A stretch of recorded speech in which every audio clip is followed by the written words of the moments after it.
Hello, and welcome to The Curators, a podcast about game projects on Kickstarter. I'm Joey. And I'm Marcelo. You can find all the games from this episode, as well as plenty of others, at our curated page at kickstarter.com/Gamerati. You can also find links to each of these projects in the show notes of this episode at thecurators.gamerati.com. If you're a backer of any of these projects, we'd love to hear from you. You can email us at thecurators@gamerati.com. Tell us why you're backing any of these projects, and we may feature your email on the podcast. All right, Joey. I think you begin this time? I actually go twice. I'm looking at the curated page right now, and the very first one, there's spoilers on my recording. We're gonna see. We'll see. We'll see how editing works. The editor in the background was like, "Oh gosh, it didn't make more work for me." No, the first one I want to talk about is Tasty Humans, and it's got 26 days to go. It is about being a fantasy monster, though the first image is going to be of a big dragon. I think you get to be like a different type of dragon, maybe a griffin or a troll.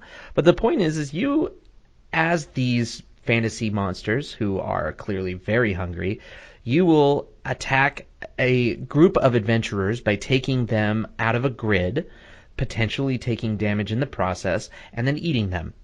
And when you eat them, you get certain tokens. And the tokens get to go on your sheet kind of like an old school Tetris-y sort of style. So you determine where the tokens get to fall in whatever orientation they show up in, and then they fall into your grid sheet, essentially, to make points for you at the end of the game. Once your grid sheets are full up, there's a huge process on getting all of your victory points sorted out. But I really like the spatial reasoning aspect of this game. It reminds me of Dr. Mario or Dr. Robotnik's Mean Bean Machine or Columns. It's more about the individual gems or pieces or images or little things connecting to one another than it is, say, like removing stuff. So it's kind of got a similar aspect to like Azul as far as the tableau that you're building. For a reference to a board game, I would reference Azul. But it still much more feels like those old school puzzle video games like Puzzle Fighter or any of those other ones. Or Tetris Attack, or I loved those games I still love those games actually, and that's why this particular board game speaks to me. Conceptually, there's not a whole ton else to really talk about because the way that like points are generated is very different based on the way rounds end and where you put the round ending tiles. They're called leader tiles actually. They have a different feel with each one that you draw. So like some of them are based on just the amount of a specific icon that you gathered. Some are just based on a continuous line from the leader tile of a specific icon.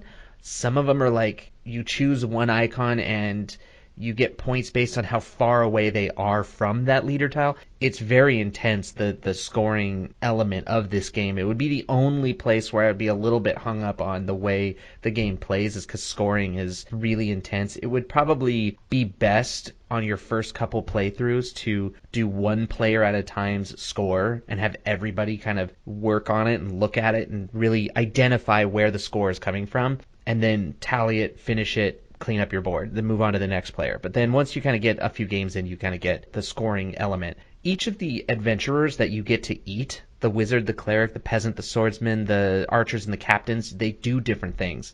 If you eat, like, let's say, a peasant, you get a lot more icons, which are really cool. And you need these icons, and they can get you victory points. But if you take a peasant that's next to a swordsman, you also have to take a damage tile, which is worth negative points at the end of the game. If you take a swordsman, you get fewer things, but you don't take damage unless he's next to another swordsman. Same thing with the archer, only the archer does damage at a distance. So if you were to take, on the video that we're making here, if you were to take the top peasant, you would take damage from the archer since they are a card away, essentially. So you would end up taking 2 damage from this specific peasant because there's a swordsman underneath him and then an archer underneath the swordsman. So you have to figure out how you want to deal with that because the peasant gets you extra icons and you want that. But if you do take, like, say, the wizard, you get to change your board a little bit. You get to move stuff around, which is kind of cool. He has fewer icons, but you get to manipulate your board more. The cleric is really cool.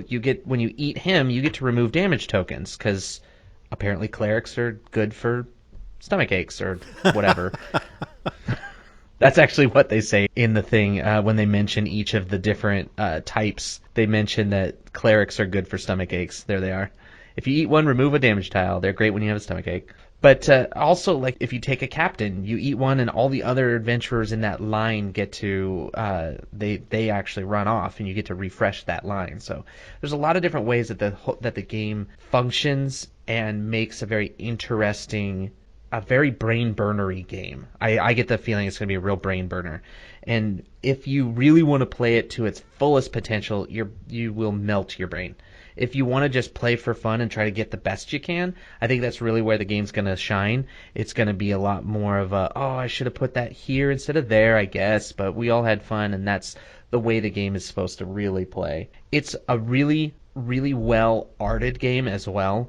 The icons are very distinguishable. The different adventurers are very distinguishable. The monsters are really cool. They each have their own special ability, too, so they get extra bonuses based on the crowns that they eat, which is a different icon that shows up on plenty of the adventurers. So yeah, I mean, there's not a lot else to say. This game is kind of a slam dunk. It's only $25, I want to say. Yeah, shipping is also very accessible. For the United States, it's $5, as usually is.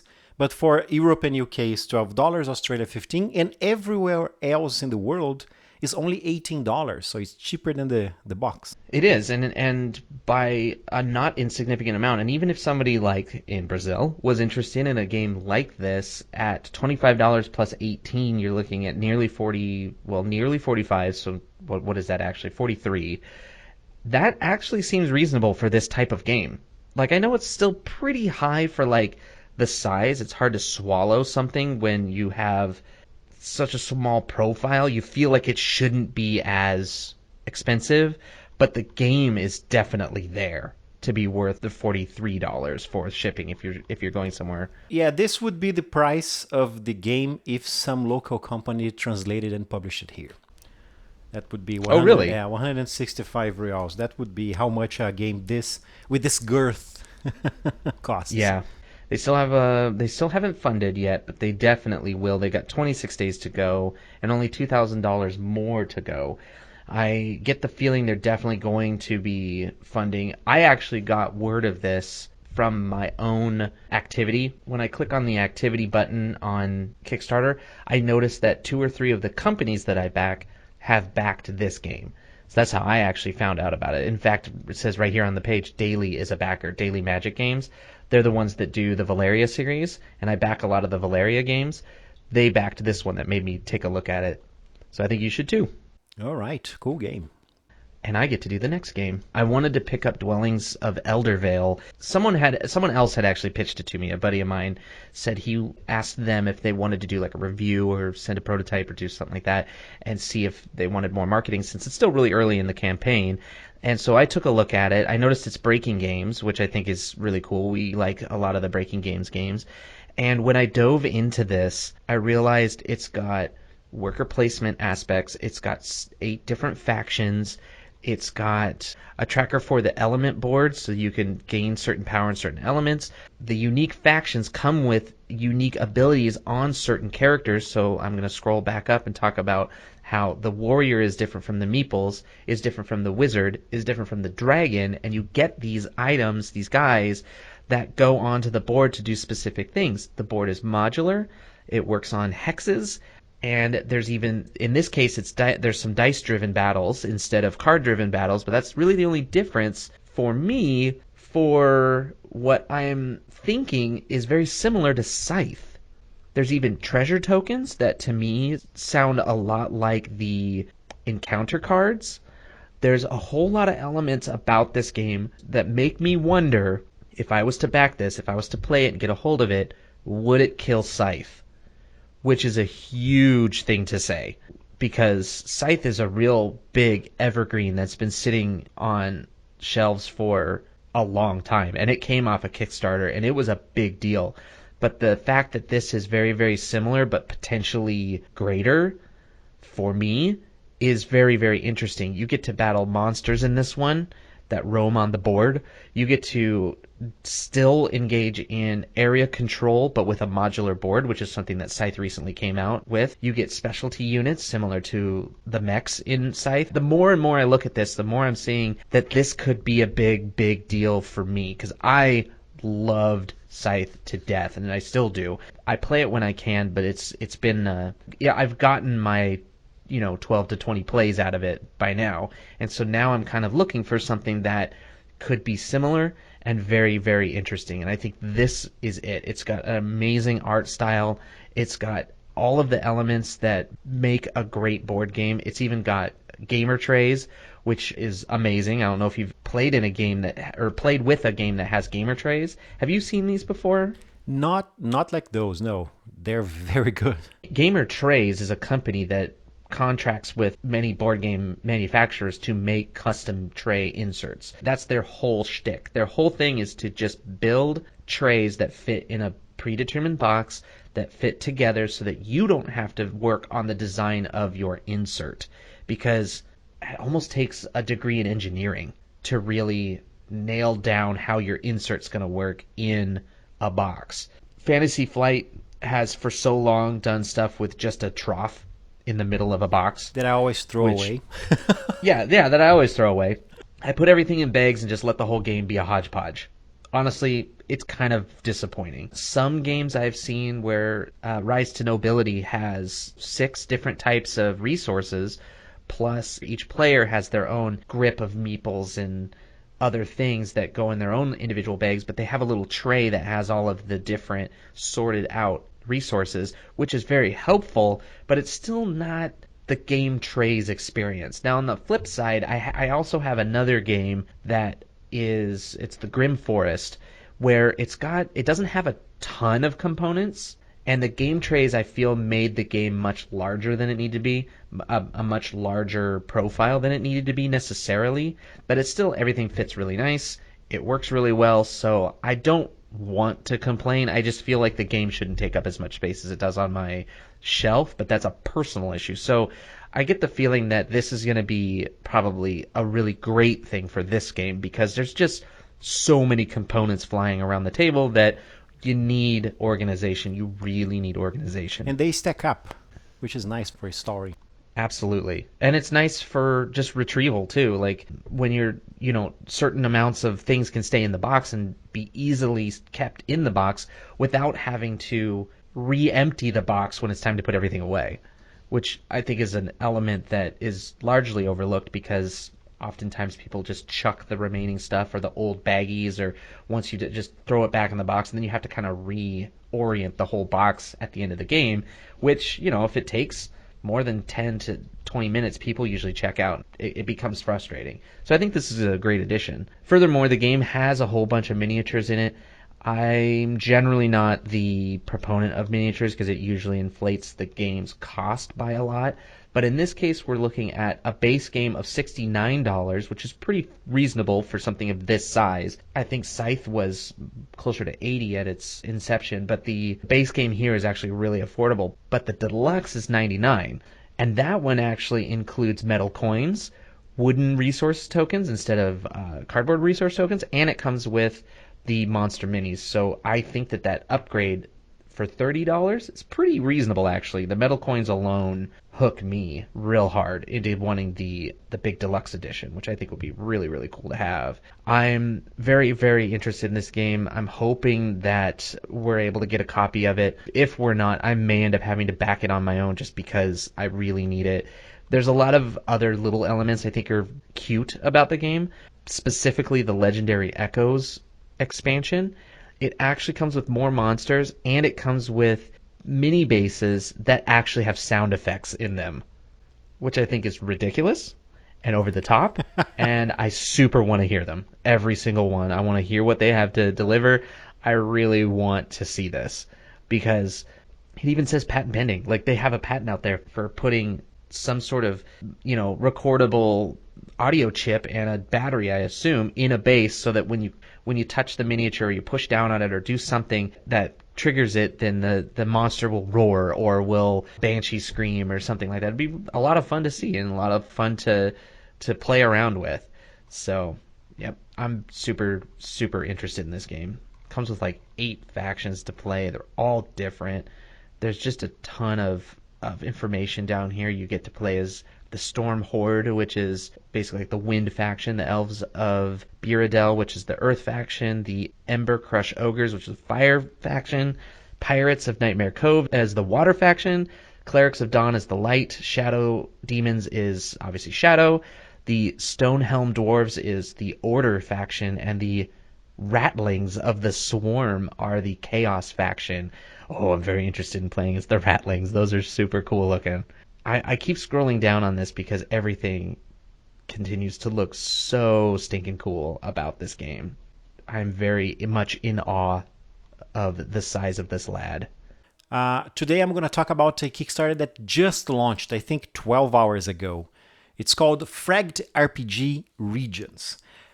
I was caught by surprise by this project. I am a big fan of Fragged Empires by Wade Dyer, and when was it? 2012, 2014, that the Kickstarter was released for the first time. He's from Australia.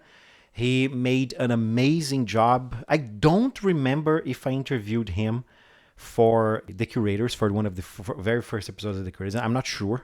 Anyhow, I know that I fell in love with the setting of the RPG, and I was very happy then when he got Modifius from England to be the distributor.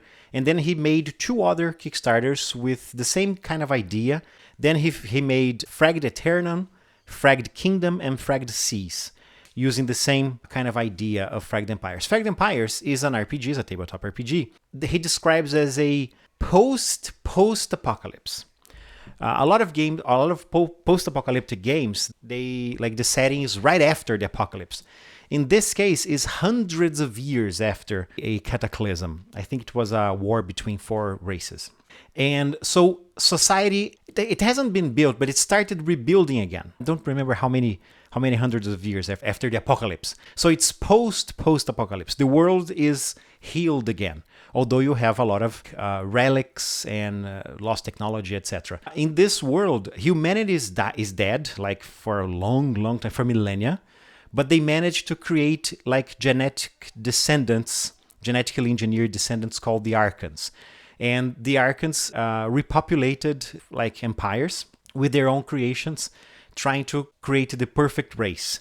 So from there that you get the 4 races of the game, and they are strange to each other. They're making contact now, again, after technology started evolving again, and they started seeing that like there used to be very advanced technology, that the old humans used to go to space, etc. So it's that mixed of fantasy and high technology like sci-fi and cyberpunk. This is the 5th project, I believe.